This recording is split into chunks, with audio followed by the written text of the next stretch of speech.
Welcome back to Joe Stunner Boxing. For what it's worth, I'm going to do one of those, awards things. Not that I have any awards to give, but I'll just give you my 2 cents on what I thought was the best fight, the best fighter, and so on and so forth. So, without further ado, let's start with the obvious. Who did I think was the fighter of the year? Well, we'll divide it into the men and the women. And for the men, I've gone for Dimitri Bivol. Bam Rodriguez was another consideration. I think he had a fantastic year, real coming out party. But I'm going to go with Bivol because, and it isn't just the Canelo victory, because Canelo was a much smaller man. It was the victory against Ramirez, Zurdo Ramirez. I predicted that he would win that fight, 116, 112. My predictions haven't been great this year, but that's one I got right. And he sort of won. He clearly won the fight, dominated Zurdo. Zurdo's a huge man. I mean, looks like a cruiserweight in there. But Bivol didn't bat an eyelid. Extremely mentally strong, and he dealt with Zurdo with ease, which surprised a lot of people. Didn't really surprise me, but a brilliant performance. So I'm giving it to Bivol for the men. Fighter of the year. Yeah. There are you can make cases for others, but I'm going to go with Bivol. In terms of the women, I'm going to go with Claressa Shields. She whitewashed Emma Kozin, who was previously undefeated, and of course she came over to England. And I think against Savannah Marshall, I was absolutely convinced that Marshall was going to beat her for a long, long time. And I wasn't sure whether Marshall was going to knock her out, because the 10-2s is something that I absolutely hate. It's only 20 minutes of boxing. It's not very long. And I thought that would favour Shields. But I thought that Savannah would get to her and beat her up and land enough hard punches to beat her. And I actually think that this fight was close. I don't hold with the idea that Shields won most of the rounds at all. I think you can actually make a case for Marshall winning, edging it.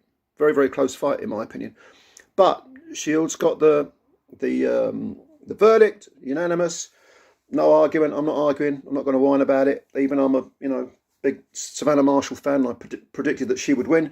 No problem with Shields getting the verdict. And I've got massive, massive respect for Shields for coming to Britain. Not once. She actually came 3 times to Britain, because she had to go home along with the other girls, American girls, Baumgardner and Michaela Mayer. They had to all go home when Queen Elizabeth passed away on the eve of the fight, and they had to come back a month later and fight.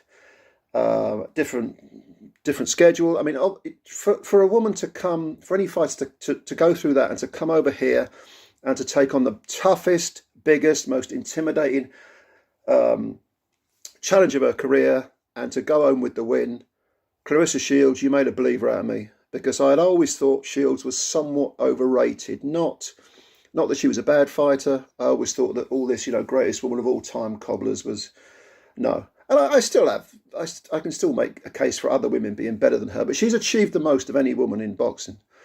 And Savannah, huge middleweight, but Shields got the better of her. So, she got the decision. So credit to Shields. She is my female fighter of the year.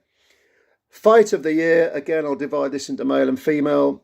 For me personally, you can't look past Leigh Wood and Michael Conlan. Incredible fight. Wood floored very heavily at the end of the first round.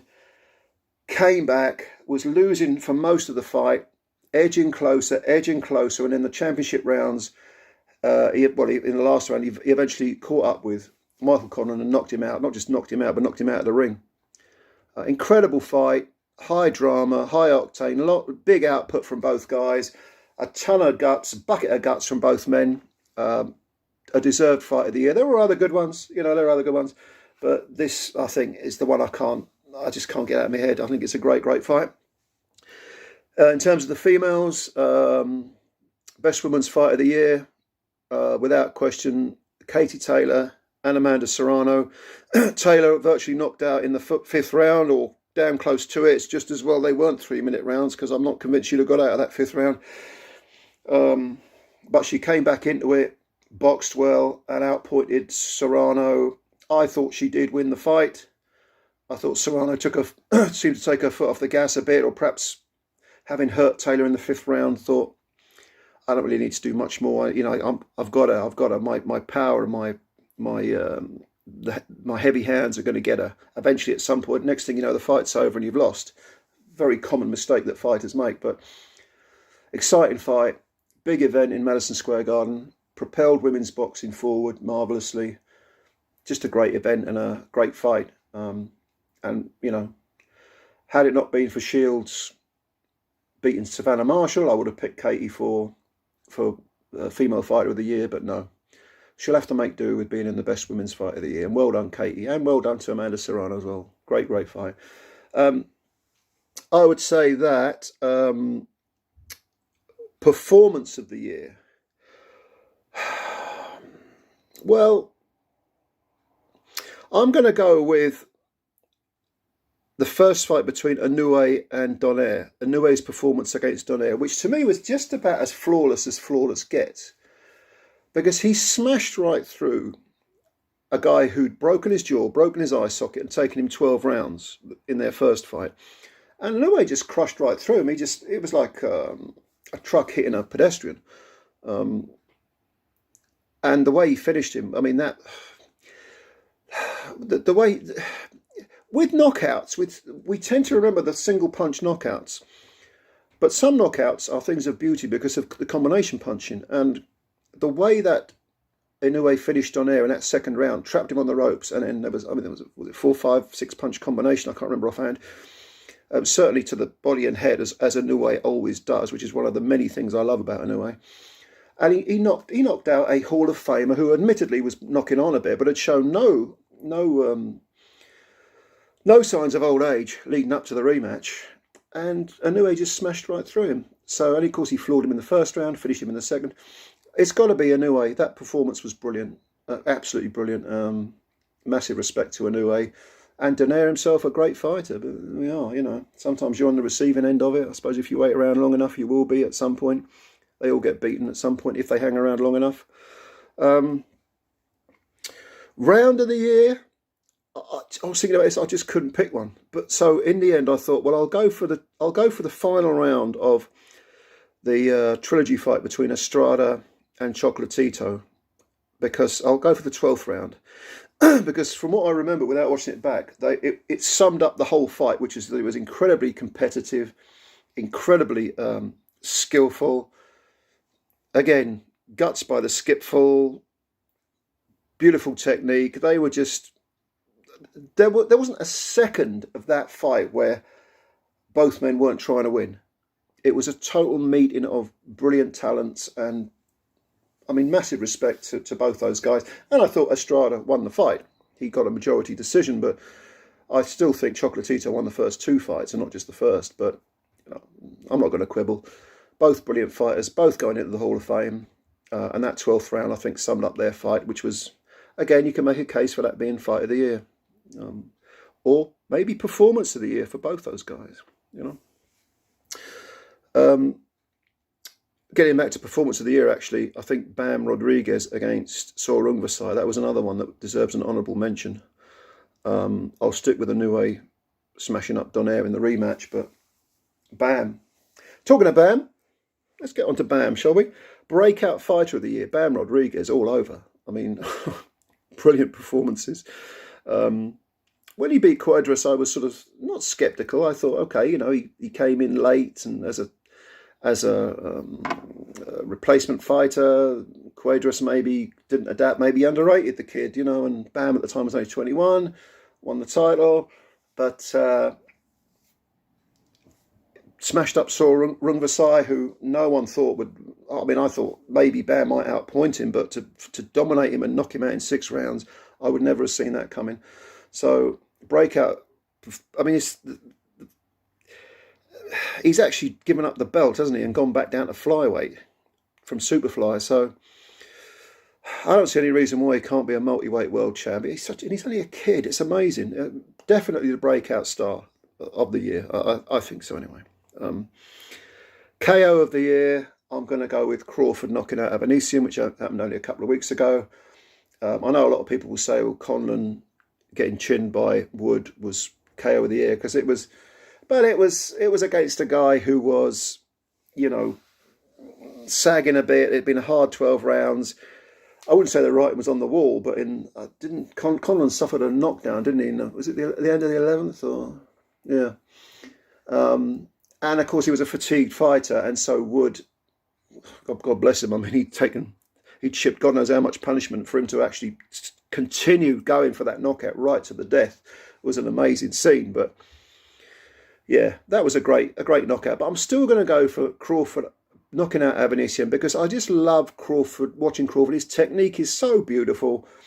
The way, I mean, he's southpaw. The way he sort of, what was it now? Was it a left uppercut? I can't remember. Left uppercut followed by a right hook or something. I can't even remember. But it was just the technique, the way he sort of nudged Avanesyan off. This was only in the 6th round. Avanesyan had plenty left. Nudged him off and then fired that combination. 1-2, bang, it's all over. Avanesyan, nothing wrong with his jaw. You know, a very capable fighter, a good quality opponent.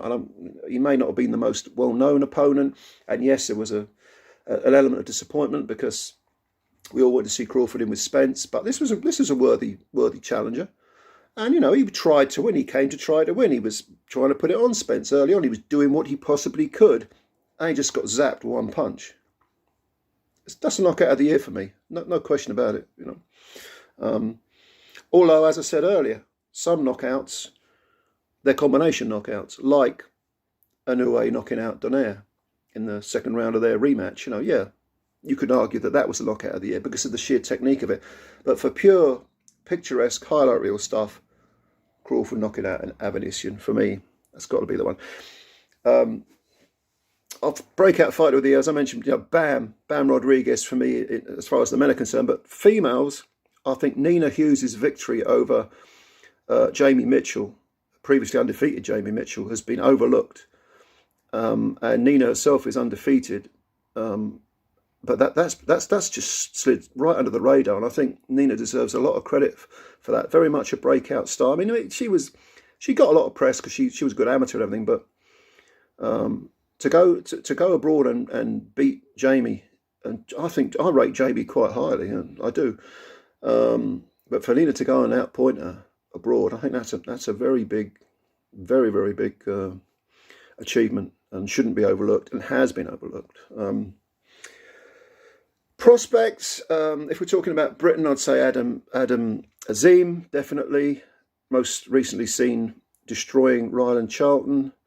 You could argue that was a mismatch. The style was made for Azim. Yeah, I think so. But Azim, I like what I'm seeing. I like the way he goes about his work. He's only a kid. Was he 21 or something? 21? I don't know. But that guy's going places if he lives the life. If he stays dedicated, he'll go places. And overseas, now I know a lot of American fans are going to roll their eyes when I say this, but Frank Martin, is he still a prospect or is he a contender? I think he's a contender, but I've come sort of late to the party with Frank Martin. I think he's a threat. He's a good fighter, and I've seen some good stuff. The win against Martinez was very good. Yeah, I like Frank Martin. I'll be keeping an eye on him. So he's my international semi-prospect of the year. Not really a prospect. Oh, I know what you're saying. He's more of a contender, but work with me on this, you know.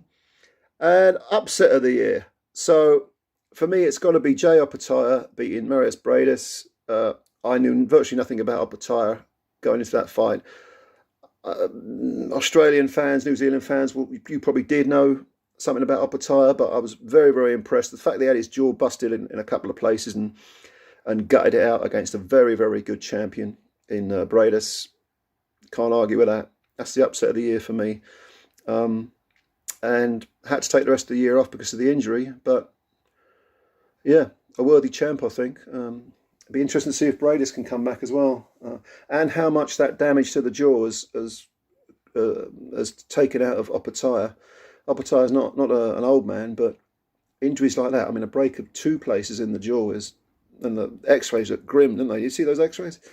Not very good. So yeah, upset of the year. Opetaia beating Briedis. I think that just about covers it. It's just this, you know.